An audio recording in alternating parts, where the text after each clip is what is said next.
কালকে সারাদিন টাইম এর মধ্যে সবাই যার মতো সবাই নেবেন। পরের দিন সকাল 6টায় কিন্তু এখানে আবার আসতে উৎসব হবে।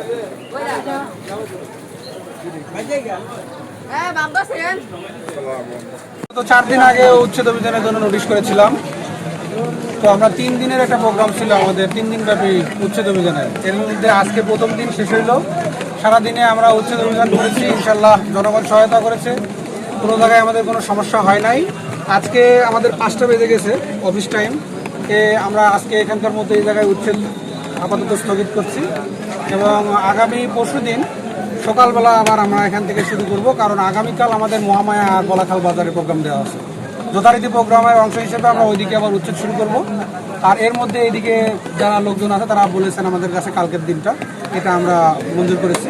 কালকের দিনের মধ্যে ওনারা উচ্ছেদ এখান থেকে নিজেদের স্ব অবৈধ স্থাপনা তারা সরিয়ে নেবেন এবং আগামী পরশুদিন সকালবেলা আমরা এখানে আবার আসছি। 3 দিনব্যাপী উচ্ছেদের আজকে প্রথম দিন সমাপ্ত হয়েছে। আমার কাছে এটা খুব সাফল্যজনক মনে হয়েছে যে আমরা কোনো জায়গায় কোনো বাধা ছাড়াই আমাদের অবৈধ স্থাপনাগুলো উচ্ছেদ করতে সমর্থ হয়েছি। জেলা প্রশাসন, চাঁদপুর পুলিশ প্রশাসন, তারা সবাই আমাদের সার্বিক সহযোগিতায় ছিল। তো সবাইকে ধন্যবাদ।